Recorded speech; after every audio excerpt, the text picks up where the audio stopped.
Bonjour à tous et bienvenue sur boursicoté.com pour cette nouvelle analyse technique Forex, matières premières et crypto-monnaie. Avec une paire de devises euro-dollar qui rebondit sur cette zone des 1,0360. On le savait déjà, cette zone est une zone majeure. Elle avait déjà créé une réaction ici lors de cette séance du 22 novembre. On a suite donc aux dernières déclarations de Jérôme Powell, on est venu sur cette zone avant de commencer à rebondir. Toujours est-il que tant que l'on restera ici sous la moyenne mobile 20 exponentielle qui évoluera prochainement sur des niveaux proches de la zone majeure des 1.05, on restera dans un biais baissier. Ce n'est qu'au-delà de cette zone des 1.05 désormais qu'on commencera à trouver des arguments haussiers sur cet actif. Donc pour l'instant ça reste baissier. Une rupture ici de la zone des 1,0360 qui serait pérenne validerait un objectif qui serait proche de la parité pour cette paire de devises. Sur la paire de devises livre sterling contre dollar américain, on est à peu près sur la même configuration, à savoir ici un point bas du 22 novembre qui a été égalé. On rebondit sur la même zone. Alors, ce qu'il faut savoir, c'est qu'au niveau du dollar index, on est venu toucher un plus haut que l'on n'avait plus vu depuis 2022. On a dépassé les 108. Donc cela se ressent sur la tendance de fond et cela pourrait durer. Donc, suite aux dernières déclarations de Jérôme Powell, on voit que c'est un élément qui pourrait renforcer le dollar. Et donc, par effet de ricochet, on pourrait bien casser ici cette zone des 1,2520. Alors, si tel était le cas, les prochains objectifs se situent sur cette zone de point bas, donc proche ici des 1.2340.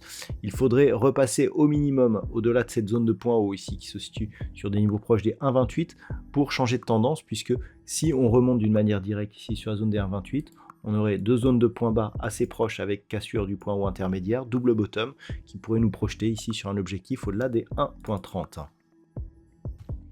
Sur l'or, on vient ici rebondir un petit peu, donc suite à la forte baisse sur l'or qui avait bien fait monter le dollar et donc qui s'était stabilisé. Un petit peu comme beaucoup d'actifs libellés en dollars, on remonte aujourd'hui. Toujours est-il que l'on reste ici dans cette zone de range, grossièrement ici entre 2600 et 2720 dollars l'once.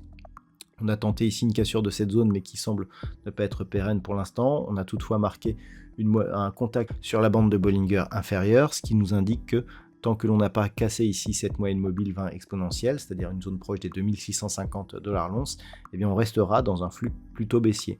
En cas de rupture ici de cette zone de point bas, on pourrait bien revenir ici sur le point bas que nous avions connu le 14 novembre, voire poursuivre ici jusqu'à cette zone horizontale des 2478 dollars l'once. Donc pour l'instant ça reste neutre globalement, mais avec une petite préférence baissière pour les prochains jours. Toujours très peu de volatilité sur le WTI qui évolue toujours ici entre 67 et 71 dollars le baril, donc aucun signal directionnel tant sur le court terme que sur le moyen terme. Donc on attend un peu plus de signaux pour se positionner. C'est totalement neutre sur cet actif.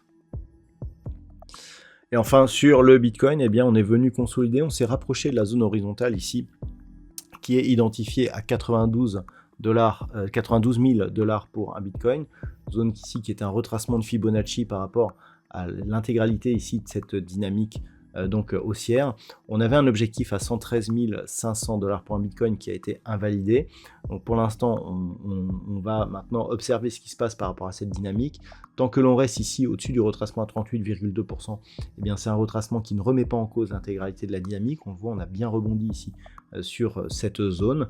Et globalement, si on repassait ici au-delà des 100 000 dollars pour un Bitcoin, on reprendrait un biais positif puisqu'on serait au-dessus de la moyenne mobile 20 exponentielle.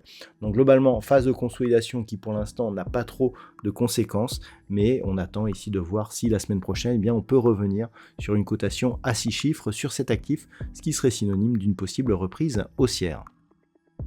Voilà donc ce que l'on peut dire sur l'analyse technique de ces principaux actifs de marché. Je vous souhaite de passer une très bonne soirée et un très bon week-end. On se retrouve dès la semaine prochaine pour d'autres analyses techniques, toujours sur le site boursicoté.com.